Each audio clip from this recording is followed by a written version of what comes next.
சரவண ஜோதியே நமோ நம. வாழ்க வையகம், வாழ்க வளமுடன். அனைத்து தமிழ் நெஞ்சங்களுக்கும் கனிவான வணக்கங்கள்.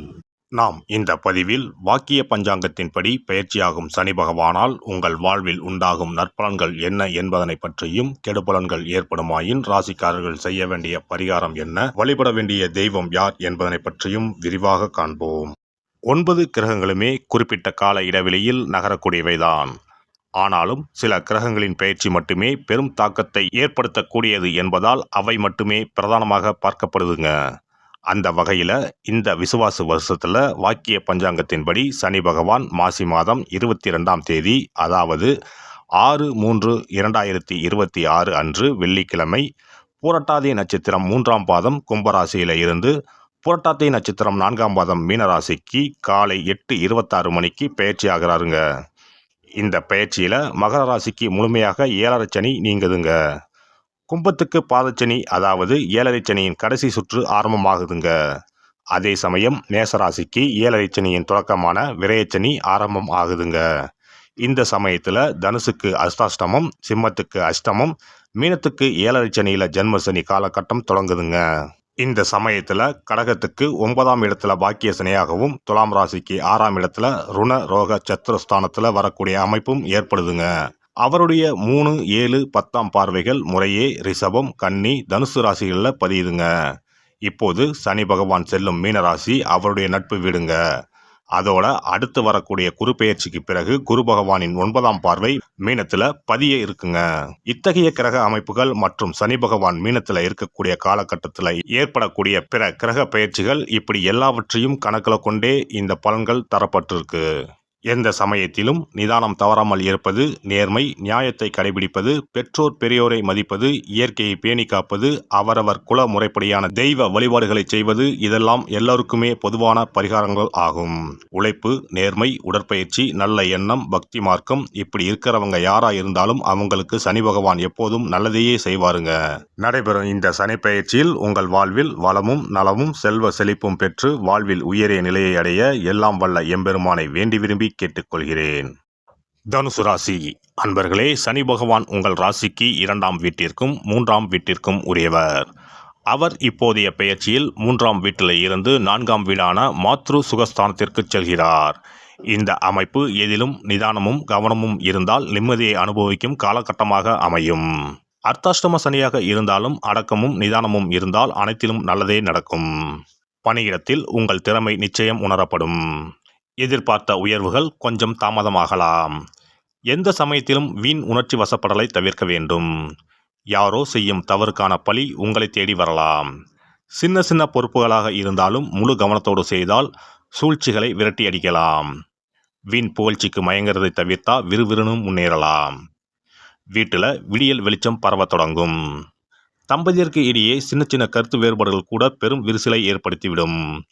உங்கள் செயல்களில் அமைதியும் விட்டு கொடுக்கும் குணமும் இருந்தால் இல்வாழ்க்கை சுமூகமாக இருக்கும். பெற்றோருடன் மனம் விட்டு பேசுங்கள். தாயார் உடனத்தில் கவனம் செலுத்துங்கள். மணமாலையும் மலலையும் சுமக்க மகான்கள் வழிபாடு அருள் செய்யும். செய்யும் தொழிலில் முறையான முயற்சியும் முழுமையான கவனமும் இருந்தால் செழிப்பும் வளர்ச்சியும் படிப்படியாக ஏற்படும். தெரியாத தொழிலில் முன் அனுபவம் இல்லாமல் முதலீடுகளை பெரும் அளவில் முடக்க வேண்டாம். அரசுக்கு உரிய வரி முதலானவற்றை தவறாமல் செலுத்துறது அவசியம். அரசு துறை சார்ந்தவங்க நிதானமாக செயல்பட்டால் நிம்மதியாக இருக்கலாம். திட்டங்கள் எதையும் உரிய அனுமதி பெற்றும் முழுமையாக திட்டமிட்டும் செயல்படுத்துவது அவசியம். பெண்கள் பொறுமையாக இருந்தால் அதிர்ஷ்டமும் யோகமும் அரவணைக்கக்கூடிய காலகட்டம் இதுவாகும். எந்த சந்தர்ப்பத்திலும் வாக்குல கடுமை இல்லாமல் பார்த்துக்கிட்டா காலம் கனிஞ்சு வரும். வயதில் மூத்தவங்க தங்களோட உடல்நலத்தில் அக்கறை செலுத்த வேண்டியது அவசியம். மாணவர்கள் மறதியை விரட்டினா மதிப்பும் மதிப்பெண்ணும் உயரப்பெறலாம்.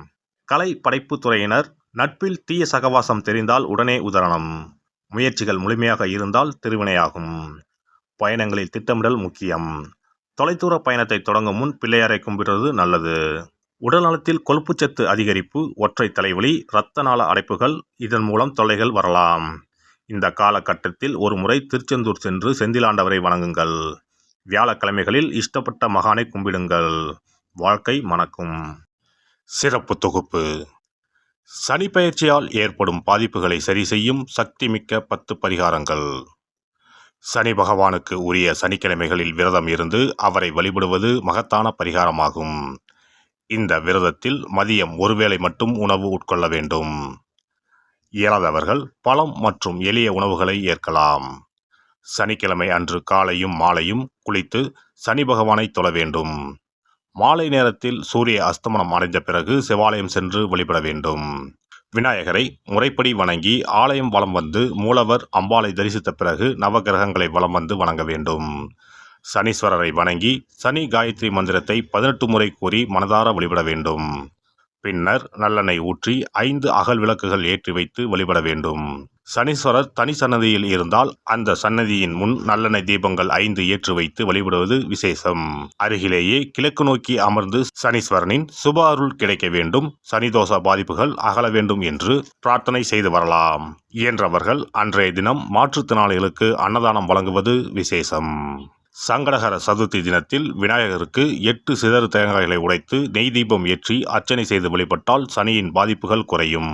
அதேபோல் வெள்ளிக்கிழமை தோறும் அதிகாலை நீராடி அருகம்புல் மாலை சாற்றி அரசமர பிள்ளையாரை சுற்றி வந்து முறையாக வழிபட்டால் சீரும் சிறப்பும் நாடி வரும். தோஷங்களை எல்லாம் போக்கும் சக்தி பிரதோஷ வழிபாட்டுக்கு நன்மை உண்டு. அதிலும் சனிக்கிழமைகளுடன் இணைந்து வரும் சனி மகா பிரதோஷ நாளில் நந்தியையும் ஈஸ்வரரையும் வணங்கி வருவது சிறப்பான பரிகாரமாகும். அப்போது சுவாமி நந்தி அபிஷேகத்துக்கு பால் வாங்கி கொடுக்கலாம். அது மட்டுமின்றி திருக்கோவில் விளக்கேற்ற எண்ணெய் வாங்கி கொடுப்பதும் சிவாலயங்களில் வில்வத்தலத்தால் அர்ச்சனை செய்து வழிபடுவதும் மிக உன்னதமான பரிகாரங்கள் ஆகும். பொதுவாகவே சனி பகவானின் தானியம் எள். அந்த எள் எண்ணெயில் அவருக்கு விளக்கு ஏற்றி வழிபடுவதால் நன்மைகள் பெருகும். சனிக்கிழமை விரதம் இருந்து எள் எண்ணெய் தேய்த்து ஸ்நானம் செய்து சனி பகவானுக்கு உகந்த எள் எண்ணெய் விளக்கிட்டு எள் சாதம் படைத்து சனிக்கவசம் ஓதி வழிபடுவது சிறந்த பரிகாரமாகும். வெள்ளிக்கிழமை இரவு எள் தானியத்தை கரும்பட்டு துணி அல்லது கருமை நிற காகிதத்தில் வைத்து மடித்து தலையணைக்கு கீழ் வைத்து படுத்து உறங்கவும். மறுநாள் காலையில் எள் எண்ணெய் தேய்த்து குளித்து முதல் நாள் மடித்து வைத்த எள்ளை வடித்த சாதத்தோடு கலந்து நைவேத்தியம் செய்து காக்கைக்கு வழங்க நன்மைகள் ஏற்படும். சனி தோஷங்களை போக்கி நன்மைகளை உண்டாக்கும் கண்கண்ட தெய்வம் ஆஞ்சநேயர். ஆகவே இயன்ற போதெல்லாம் அனுமனுக்கு வடைமாலை சாத்தி துளசி மாலை அணிவித்து வெண்ணெய் அர்ப்பணித்து வழிபட்டு வந்தால் சனிதோஷ பாதிப்புகள் நீங்கும். வீட்டில் நலப்புராணம் படிப்பதாலும் நேரம் கிடைக்கும் போதெல்லாம் ராமநாமத்தை உச்சரிப்பதாலும் பாதிப்புகள் நீங்கி பயனடையலாம். ராமநாம ஜபம், சுந்தரகாண்ட பாராயணம் என குழுவாக இணைந்து கூட்டு பிரார்த்தனை செய்வது மிக அற்புதமான பலன்களை பெற்றுத்தரும். சனிக்கிழமைகளில் சனி பகவானின் அதிபதியான மகாவிஷ்ணுவை வணங்கி விஷ்ணு சகசரநாமம் அல்லது அனுமன் சாலிசா பாராயணம் செய்தால் எண்ணற்ற நன்மைகளை பெறலாம். நல்லெண்ணெய், உளுந்து, இரும்பு சட்டி ஆகியவற்றை ஏழை எளியோருக்கு தானம் செய்யலாம். அதேபோல் சனி ஆதிக்கம் செலுத்தும் பூசம், அனுசம், உத்திரட்டாதி ஆகிய நட்சத்திர நாட்களில் அன்னதானம் செய்வது சிறப்பு. நடக்க முடியாத மாற்றுத்திறனாளிகளுக்கு நம்மால் முடிந்த உதவிகளை செய்தால் சனி பகவான் அருளால் மகிழ்ச்சியான வாழ்க்கை அமையும். எல்லாம் வல்ல இறையருளால் நீங்களும் உங்கள் அன்பு குடும்பமும் உடல் நலம், நீலாயுள், நிறை செல்வம், உயர் புகழ், மெய்ஞானம் ஓங்கி வாழ்க வளமுடன். இந்த வீடியோ பதிவு உங்களுக்கு பிடித்திருந்தால் லைக் பண்ணுங்க, கமெண்ட் பண்ணுங்க, ஷேர் பண்ணுங்க, மறக்காம சப்ஸ்கிரைப் பண்ணுங்க, பக்கத்துல இருக்கிற பெல் பட்டனை கிளிக் பண்ணுங்க. நன்றி, வணக்கம். ஓம் நமச்சிவாய. சிவாய நம.